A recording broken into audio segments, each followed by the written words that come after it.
With Season 2 of Squid Game being over, we're left wondering what will happen in the third and final season of Netflix's most watched show. In today's video, I will be talking about things that will most definitely happen in Season 3. We have to address the elephant in the room. I feel like this theory was the most talked about among the fans when Season 2 ended, and even more after the interview between Jimmy Fallon and Lee Young-jae, aka Gi-hun's character, where he was asked the question whether Gi-hun would become the next frontman or not, and he responded with a yes and no. And while this might be the strongest clue of it being true, it's not that much of a stretched out theory if you ask me. Think about it. We have the current Big Boss frontman over here joining the games to get close to Gi-hun. Kind of freaky and weird if you ask me. Jokes aside, this could be the frontman's idea from the beginning of the season, because like Gi-hun, we know that the frontman also won the games back in 2015, and we see a lot of similarities between Gi-hun and the frontman. The only difference is that the frontman gave up on humanity, thinking that there is no hope for people,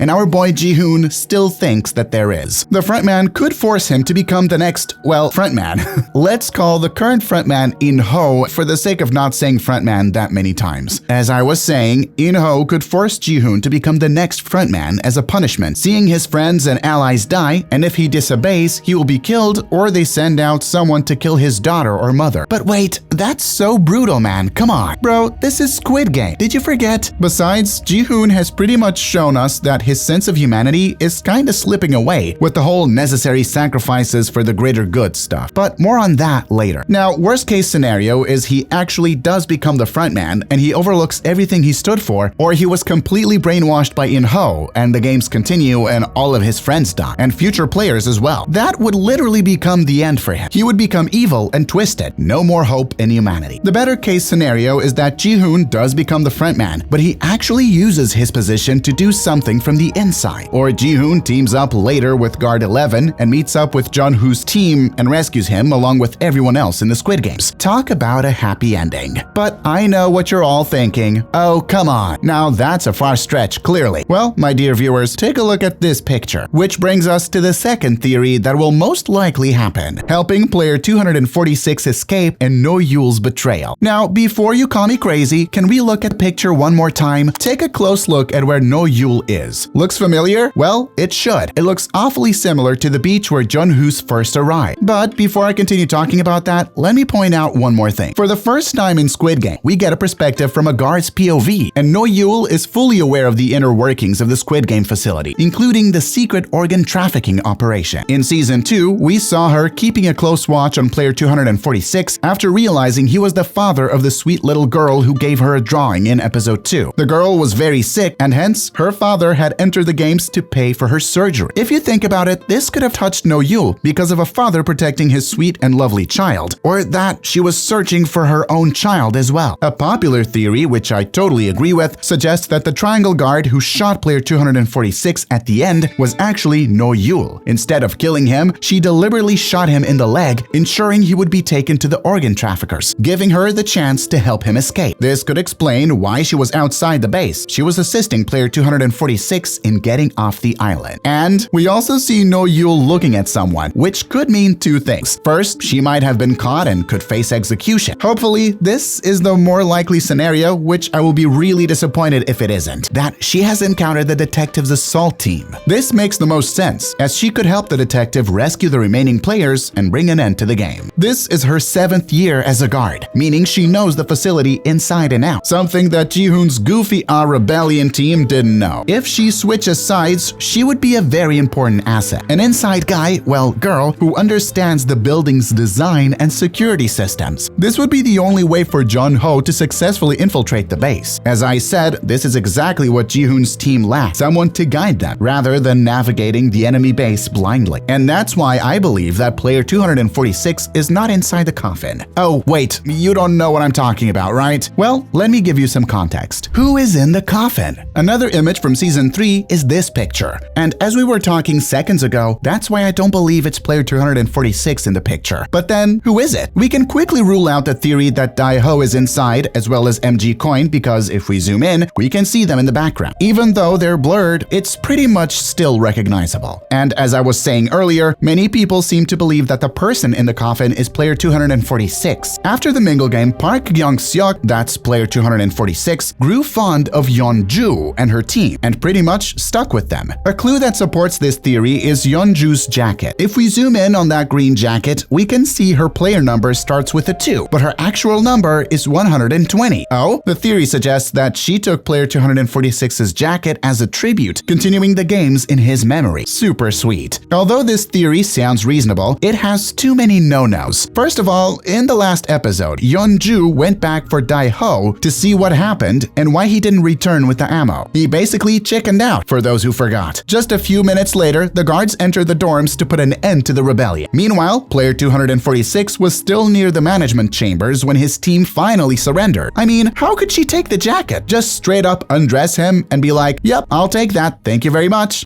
I mean, if you take a closer look at the jacket, there are no signs of blood. Another strong candidate is player 390, Gi-hun's best friend. Some believe that the guards delivered his body as a warning to the other players about what happens when you rebel against the system. I'm sorry, what? I don't buy this theory at all. Why would the guards need to display the dead bodies of the rebels? It was already clear that the rebellion had failed without needing to show corpses. If their goal was to break their will or something, they would have shown all of the fallen dead rebels, making their message clear. This is what happens when you disobey the rules, like we saw in season 1. I mean, let's face it guys, it's the players who didn't get any screen time. Since all the players in the image are marked with an X, it's reasonable to assume the player in the coffin was marked as well. However, the only other notable X player missing from the photo is our boy Gi-hun. My guess, one of them has unalived themselves. Also similar to what happened in the first season. This would explain why the guards brought coffin into the player's door. Alternatively, it could be a player who died during the game. What's up with Gi-hun in this picture? While we're on the subject of pictures, what the heck is happening with Gi-hun here? Why you mad, little bro? The rebellion didn't go as planned?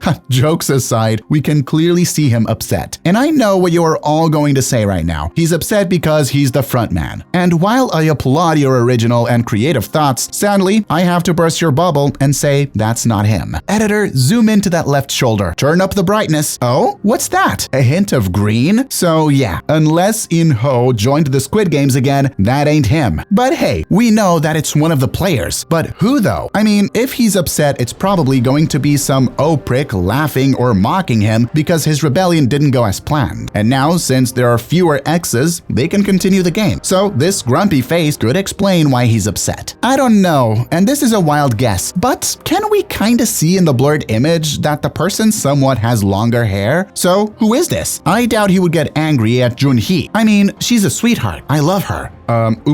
Getting sidetracked here. I mean, as I said earlier, it could be one of the X's. So it could be player 124, aka Namgyu. He's kind of a douche, and he's on some of Thanos' special stuff. So I could imagine him annoying my boy Gi-hun. But, and this is a huge but, what if this is player 388, or aka Gi-hun? As I mentioned earlier, he chickened out. He didn't return with the ammo, and that's mostly why the whole rebellion thing failed. So he would have a reason to be mad at him. Or at the end of the day, guys, he literally witnessed his best friend being killed in front of his eyes and is now freaking handcuffed to a bed. Well, either way, that's not the main reason, but it's what he's thinking about 100%. Frontman will betray the Squid Games and die, and maybe Gi-hun too. I hate to be that guy, but here's another picture. Why is the big boss Frontman sad, disappointed, constipated? Hard to tell this guy's facial expressions, but we can see that he's clearly troubled about something, and that has something to do with my next theory about him. He could be sad for a lot of things. His all past actions, joining the games he wanted to get the money and help his wife, but even when he won, it seemed like it wasn't enough. And he stayed. And what did he do? So many players have died. As heartless as he may seem, he does have a soft spot. A soft spot for Junhee and her unborn child, taking care of her when she was in Squid Games, maybe even seeing her getting memories of his late wife, maybe, just maybe, thinking about saving her. But there's more. Maybe the captain told him about his brother, that he found the Squid Games island, and that he now has to face him. And what happened the last time? Did he kill him? No, he didn't. He spared his life and probably after that had someone pick him up and put him to safety. What a heartless guy. And when he saw the past good, the past himself in Gi-hun, he decided to rejoin the Squid Games and be next to him, to see if there's still hope for humanity. I have to admit that my boy Gi-hun kinda let him down again with the whole necessary sacrifices for the greater good scene. I think he was let down a bit, but then realized that Gi-hun was right. So he decides to group with Gi-hun again, but this time for real. Now, this can be tied to the theory where Gi-hun becomes the frontman. They both are the frontman, or Gi-hun's the frontman and In-hoo becomes like the front boss or whatever. Either way, the point is they're together and can mess with the games from the inside. I mean, who knows more about the games than the freaking frontman, am I right? The guy literally runs the entire thing after all. Now, for the part 2 of this theory, we need to take a look at this photo right here. And it's the last photo actually. Frontman in the VIP chamber. The last photo shows the frontman watching the games from the VIP chambers. It's honestly no surprise that the VIPs would appear in the final season, as they always come to see the last games. We also need more insight into who they are and their role in the larger scheme of things. However, the most interesting part of this image is what has sparked a lot of discussion: a blurred figure in the background. If we zoom in, the person looks remarkably similar to the frontman. But here's the strange part. That person is not a VIP, as he isn't wearing a golden mask. So why do there appear to be two frontmen in the same photo? Remember when I said at the beginning of the video that there is a theory that Gi-hun will be the next frontman? Well, get this? I believe that In-ho's true motive for joining the games was to test and prepare Gi-hun to take over his role. This is where the main action begins. Either way, Gi-hun would accept In-ho's offer and become the next frontman anyway, not as a willing participant, but with the plan to destroy the games from the inside. Just as he was willing to sacrifice a few people for the greater good before, maybe he would sacrifice himself to finally expose the true masterminds behind the games. But would the frontman let him do that? I mean, who did more wrong? Gi-hun didn't kill anyone of his own free will, as where the frontman witnessed thousands of deaths. Guys, another big clue lies in the posture of the mysterious figure in the background. By comparing the two images, we can see clear differences. In-ho, a former police officer, has a more upright and rigid stance, while this new figure's posture suggests a different identity. And then there's the Netflix caption, "Nothing can prepare you for the final season." This strongly hints at a major plot twist. I just know that they're going to team up. That's 100%. There's no way anyone could convince me otherwise. But someone has to die. It's Squid Game after all, and it's the season finale. It will definitely be the most emotional and twisted season so far. Honestly, I love both of the characters too much, so I don't know who I would be more upset to see go. Now, let's talk about the ending that is tied with most of the theories I mentioned in this video. One of the two possible endings for Squid Game is that Gi-hun and his friends will bring the brutal games to an end once and for all. In this scenario, the finale would build up to Jun-ho successfully locating the island and leading a mission to rescue the remaining players. The resistance, most likely led by Gi-hun, Jun-ho, and other survivors, would seize control of the island, dismantling the sick organization from the inside. The absolute peak moment of the final season would be Gi-hun standing with his boy In-ho and looking down on the sick and twisted VIPs, holding their fate in his hand. Knowing our man Gi-hun, he might stubbornly choose mercy rather than revenge. I swear he's like an anime protagonist at this point. Instead of killing those responsible, he might expose them to the world, ensuring they're brought to justice, and lock them up or something. Additionally, he could decide to distribute his prize money to the families who lost loved ones in the games, making sure their suffering wasn't in vain. But let's be real, given everything the frontman has done, there is almost no chance of him making it out alive. And just because we're expecting a shocking third season, the same goes for Gi-hun. I mean, the guy had plot armor for way too long. But what if the final twist is even more devastating? Imagine if, let's say, somehow, Gi-hun and In-ho survived or something, but after everything, they discovered that the games aren't just limited to Korea. Instead, they're happening all over the world, and he only managed to shut down one version of the operation. And the frontman knew that, but waited until the very end to tell Gi-hun. This could set the stage for an even bigger revelation, perhaps a spin-off series where Gi-hun and the frontman decide to go and stop those games as well. I mean, the actors in real life have amazing chemistry, so I really can see that happening. Anyways, those were some crazy theories and predictions for Season 3. And if you want to leave out your theories, I would be happy to check them out in the comments down below.